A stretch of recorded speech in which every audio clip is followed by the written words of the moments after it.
Ya está con nosotros nuestro próximo invitado, se trata de Julio Pizzetti, reconocido encuestador y analista político, y qué mejor que consultarle en estas épocas donde la verdad que ni siquiera los que estamos en los medios y alguna gente de la política entiende qué nos está pasando. ¿Qué tal, Julio? Buenas noches, bienvenido, gracias por estar acá. Gracias por la invitación. Bueno, decía al comienzo, ¿no? Esto de los frentes, donde por ejemplo le consultaba justamente a Matías Posadas, que hace uso de este partido, una candidata que nada tiene que ver a la identidad partidaria que en alguna vez se supo gestar o llevar adelante. ¿Qué ha pasado en este entramado político de cara a la gente? ¿Qué va a pasar, no? Es lo que el gran interrogante. Sí, mira, la situación desde el punto de vista de la perspectiva social de lo que está pasando en la política, te diría que es bastante preocupante porque hay un profundo descreimiento de la gente en la política. Ahora, el fenómeno no es solamente acá, ¿no? También hay a nivel global hoy una tendencia a modelos democráticos y modelos autocráticos, ¿no? Entonces esa es la gran discusión global hoy en lo que se hace a lo que tiene que ver a la política, con lo cual te diría que lo más grave de todo es que está en tela de juicio el modelo democrático, ¿no? Y gran parte de ese problema... Y ahí problema, ya estamos en peligro. Es que ahí ya estamos en peligro, ¿no? Ese es ahí ya no se trata de si nos interesa o no la política, sino cómo nos puede llegar a afectar al futuro. Totalmente, ¿no? Entonces, ¿qué pasa? Hay, obviamente, en esta pelea global por el poder, líneas ideológicas que plantean que el modelo democrático es un modelo que ha fracasado en el mundo, entonces están proponiendo cambios de esos modelos, ¿no? Entonces, el caso que vemos ya hace tiempo en Venezuela o los países de Latinoamérica que van y vienen cambiando de modelos, tiene que ver con esa lucha global. Ahora, ¿cuál es el problema a nivel local? Que este descreimiento que la gente comienza a tener de la política, la gente tiene la sensación como que los políticos no la tienen en cuenta en su ecuación, ¿no? La gente se siente en este momento un poco abandonada por la clase política y siente como que la clase política está más preocupada en atender sus propios problemas que los problemas que aquejan a la sociedad. Y esto es lo que hace que se ponga en riesgo ese modelo de representación democrático, porque la gente no cree en la democracia ni se siente representada. Y vos que estás en contacto con los políticos, ¿le podemos dar una cuota de esperanza a la gente diciendo que sí hay, como en todos los ámbitos, gente que impulsa la política por el bienestar general y no por el propio? Mira, como en todas partes hay de todo, digamos, ¿no? O sea, en cualquier organización grande, en la política, en la salud, en el mismo periodismo, tenés de todo, ¿no? Y evidentemente sí, hay todavía gente dentro de lo que es la política que está preocupada por la gente. El problema ¿Y esa gente llega a los cargos de relevancia? Bueno, es que justamente eso te iba a decir, ¿no? Muchas veces el problema es que frente a las corporaciones políticas, esta gente está un poco más aislada, ¿no? Entonces se le hace un poco más complicado el poder llegar a cargos o lugares de poder donde pueda generar algunas modificaciones a estos sistemas. Ahí es donde la sociedad tiene una profunda responsabilidad en que en el momento de ir a votar, fijarse bien y comenzar la sociedad a tomar conciencia que está en manos de cada uno de los votantes el buscar este nuevo modelo, ¿no? Porque por ahí la gente también se queja mucho de hacia dónde va la política, se queja de los resultados, pero a la hora de votar decide su voto con mucha liviandad, no pone también responsabilidad. No es un voto calificado. Claro, y la gente por ahí cada vez más ha ido pasando, si vos mirás a través del tiempo, decide más tardíamente su voto, y en las últimas elecciones ha pasado que la gente decide el voto en la fila mientras está esperando para votar, y le pregunta a alguien de la fila, ¿no? ¿Por quién vas a votar? Y eso lo pueden ver ustedes. Sí, entonces es algo también donde no tenemos que cargar todo el problema solo sobre la política, ¿no? La sociedad también tiene su cuota de responsabilidad, y también la sociedad tiene que empezar a valorar lo que significa emitir un voto, ¿no? La gente cree que votar es nada más que darle el apoyo a alguien, pero no mide el impacto, ¿no? Cree que un voto no tiene tanto valor. De hecho, hemos tenido gobernadores que han atomizado los partidos políticos, y la conformación de frentes a nivel nacional y local es muestra de ello, desapareciendo los partidos que de hecho hacen que las sociedades sean más democráticas. ¿Vos crees que Gustavo Sáenz viene a darle un manto de democracia a la política en Salta? Mira, yo primero creo que al gobernador le ha tocado un tiempo muy difícil, ¿no? El hecho de que prácticamente desde que asumió hasta la fecha es tener que estar en el marco de la pandemia, me parece que le ha generado un escenario muy complicado, y la pandemia en sí misma tiende a favorecer estos modelos autocráticos, ¿no? Porque si vos te fijas, muchos gobiernos en el mundo han utilizado la excusa de la pandemia para avanzar sobre las libertades civiles, ¿no? Entonces, Es más, han encerrado a la gente sin necesidad para justamente anularlo al ciudadano. claro, pero ponele, han Pasó en encerrado a la Venezuela. gente, sí, pero encierran a la gente, te hacen descargar aplicaciones que sirven para hacer seguimiento de cada uno de los ciudadanos, justifican cosas que pasan con la pandemia y en realidad a veces no tiene nada que ver, ¿no? Entonces, lo que te decía, ¿no? En el caso de Salta, el gobernador le ha tocado un momento muy difícil para gobernar. Me parece que en este momento también hay una suerte de compromiso, ¿no? Entre esto de gobernar y poder responder en un modelo democrático, ¿no? Yo escucho que por ahí se critica mucho que se esté convocando elecciones, ¿no? Y yo creo, digo, me ha tocado participar en estos últimos 3-4 meses en 3 elecciones nacionales.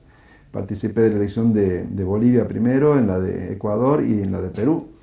Y en los 3 países se han elegido presidente, y lo mismo antes en Estados Unidos también, que ha seguido funcionando. Entonces, me parece que como excusa de la pandemia no hay que sumarse a esto de hacer que deje de funcionar el modelo institucional que tenemos, ¿no? Indudablemente. Creo que así como pedimos que se abran las escuelas, así como pedimos que funcione el comercio, también hay que defender de que siga funcionando el sistema democrático, y no tenemos que permitir que como consecuencia de esto se vaya destruyendo el modelo y se vaya teniendo cada vez menos participación. Indudablemente que el ciudadano tiene muchísimos problemas. La pandemia ha agudizado las situaciones críticas del entorno familiar, económico.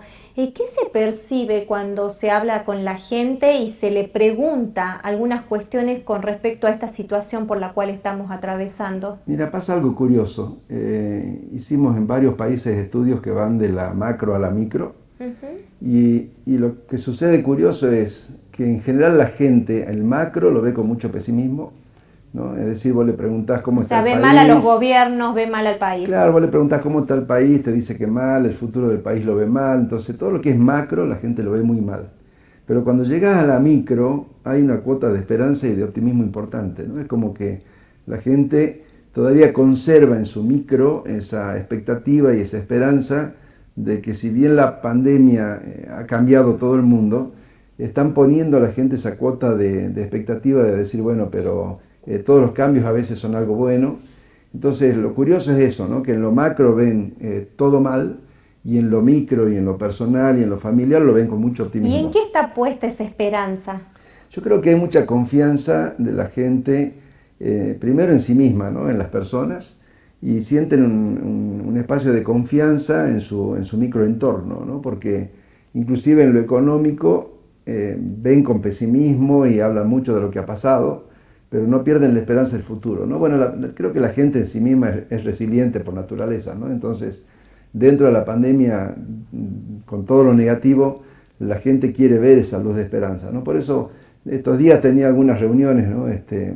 Algunas por Zoom, por supuesto, ¿no? Con el tema político, y te diría que hay un hartazgo muy importante en la gente de escuchar cuántos muertos hay, cuántas víctimas cada día. Si hablas con los jóvenes, están cansados de que no pueden salir, de que no pueden hacer esto. De las prohibiciones. ¿No? De las prohibiciones, ¿no? Entonces, hay te diría, un potencial y una fuerte expectativa de la gente de empezar a hablar sobre la salida, ¿no? Es decir, dejemos de mirar, ya sabemos que estamos en el pantano, sabemos que estamos ahogados, pero bueno, empecemos a mirar hacia adelante, ¿no?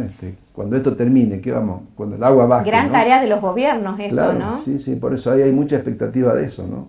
Yo por ahí hablo de eso, ¿no? Cuando pasa la inundación y el agua baja, ¿con qué nos vamos a encontrar? Entonces, hay que trabajar para eso. la gente ya quiere hablar de eso, ¿no? Ya está muy cansada de toda esta discusión, y sobre todo cuando vos ves modelos como lo que está pasando en el gobierno de la Ciudad de Buenos Aires con la provincia, la nación, donde la gente ve que son discusiones más políticas, ¿no? Son discusiones por el poder político, están de espalda a la sociedad.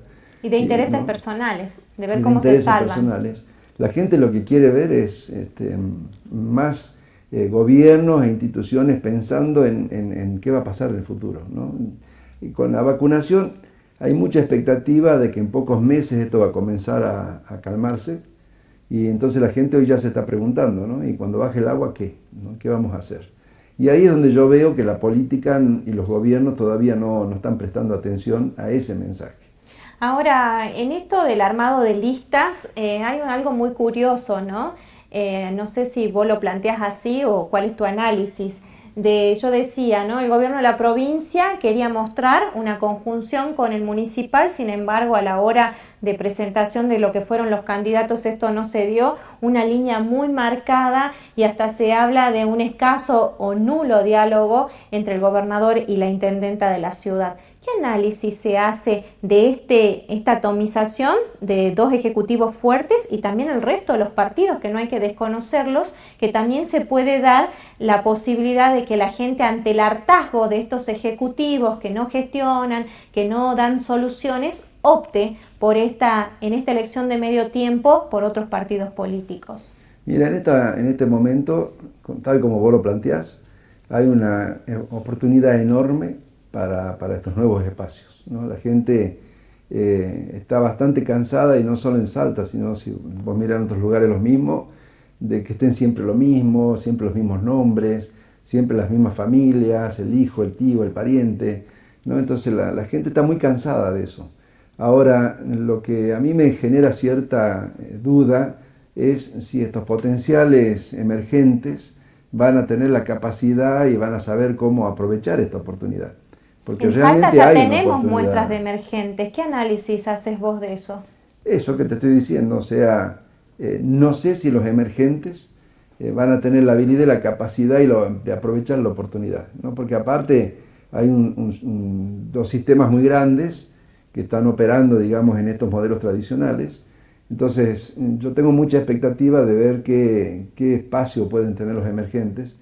Y después hay otro tema, ¿no? El emergente tiene que también llegar con su mensaje a la sociedad, ¿no? Porque si la sociedad no lo percibe como el emergente y solamente es el círculo rojo, no alcanza para que ese emergente se potencie y tenga fuerza para salir hacia adelante, ¿no? Pero sí es claro de que la gente está muy cansada de estas cargos por herencia y participaciones familiares y todas esas cosas. La gente tiene un profundo cansancio de eso. A pesar de este cansancio, debemos exhortar a la necesidad de que nos involucremos todos y cada uno desde el lugar que nos toca, porque indudablemente somos los únicos que podemos cambiar con ese granito de arena que hacemos cuando votamos, que somos todos iguales ese día, para realmente revertir una situación. Ahora, con respecto a lo que se viene de esta campaña, ¿cómo visualizás que será?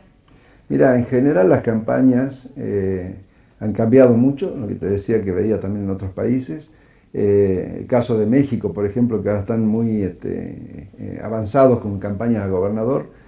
Todo aquel trabajo de despliegue territorial se va a ver muy limitado, porque aquellos partidos que están acostumbrados a tener grandes estructuras y grandes despliegues territoriales van a estar limitados por la misma pandemia. Estoy muy preocupado porque estamos avanzando en Argentina, me parece, hacia una segunda ola, que probablemente ese pico de la segunda ola esté aproximadamente, dicen los expertos, en una fecha cercana a la que se ha convocado a elecciones. En la provincia. En la provincia, y bueno, en el caso de Jujuy también tiene una semana de diferencia con nosotros, ¿no? Entonces, en estas dos provincias hay un alto riesgo, me parece, que hasta que inclusive se puedan llegar a postergar las elecciones, porque bueno, no están aumentando los casos y no sé de qué manera puede evolucionar, pero sí, digamos, en las campañas tradicionales se ven muy afectadas porque el despliegue territorial no se puede hacer, ¿no? Entonces ese trabajo de salir a tocar puertas y de salir a recorrer las calles y ¿Pero vos crees que no lo van a hacer? No. Creo que lo van a hacer. La pregunta que yo me hago es si la sociedad va a abrir va a la castigar puerta o no, y va a castigar o no, ¿no? Porque también es eso, insisto, es la sociedad la que tiene que castigar esas cosas que no corresponden, ¿no? Porque si a todos los ciudadanos se nos exige ciertas normas, la política tiene que también respetar esas normas, ¿no? Viste que el día lunes El programa de Tinelli fue muy criticado porque inclusive vi por ahí algún titular que decían una fiesta clandestina televisada, ¿no? Tal cual. Lo que hablábamos recién, el partido de fútbol que se está jugando hoy, ¿no? Entonces, son cosas que van en contra de lo que los gobiernos están diciendo que hay que hacer, ¿no? Entonces, es la sociedad también la que de alguna manera tiene que mostrar su disconformidad y su castigo con eso. Entonces, eso pondría el límite. ¿Y crees que más que nunca va a funcionar el tema de la persona antes del sello que represente cada candidato, teniendo en cuenta todo esto que ha pasado en los armados? Totalmente, la gente está ajena a los armados, ¿no? Si vos salís hoy y haces una encuesta por cuál de estos frentes votan, son marcas que no existen, ¿no? O sea, la gente no sé ni cuál es cada frente. La gente no tiene idea de eso, ¿no? Entonces, lo que va a terminar definiendo va a ser los nombres particulares de los candidatos y de las personas que vayan integrando cada uno de estos frentes, ¿no? O sea, me parece que va a tener muy poco peso la marca, el frente, y lo que va a definir va a ser el nombre de la persona que es la candidata de cada uno de estos espacios. Volvamos a lo micro que hablábamos hace rato. Sí. ¿Cuál es ese mensaje esperanzador que podemos dar en todo este análisis, en todo lo que se nos viene, teniendo en cuenta que tenemos una pandemia, que la situación económica es tremenda para muchos sectores y que al mismo tiempo tenemos que ir a votar? Mira, la gente lo que está esperando es alguien que comience a hablar de cómo sigue esto hacia adelante, ¿no? Ya que no hable de los diagnósticos de hoy, de qué mal que estamos, sino que la gente tiene una fuerte expectativa a quién tiene una propuesta de algo hacia adelante, ¿no? De que, insisto, cuando baje el agua, ¿qué vamos a hacer? ¿Cómo salimos hacia adelante? Yo he visto y tenemos mediciones donde en los noticieros, cuando empiezan a aparecer ya los números de la pandemia, la gente cambia de canal, se va. De hecho, que gran parte del éxito de los streaming tiene que ver con eso. La gente no quiere ver noticieros, ¿no? Si vos hablas con la gente de los cables y de los canales, te dicen que es un gran problema porque la gente no está prestando atención a las noticias, entonces quiere escaparse de eso. Totalmente. Entonces el candidato que entienda que acá lo que hay que hacer es empezar a dar esperanza, me parece que puede llegar a tener un potencial muy grande de tener apoyo de parte de la sociedad. Julio, muchísimas gracias por tu tiempo que es tan valioso para vos y para con nosotros, así que muchísimas gracias. Gracias a vos y bueno, mucho éxito este año con el programa. Y bueno, nos veremos también para analizar más adelante, Sí. Más adelante. Hacemos nuestra última pausa para presentar a nuestra invitada del final de este día de miércoles.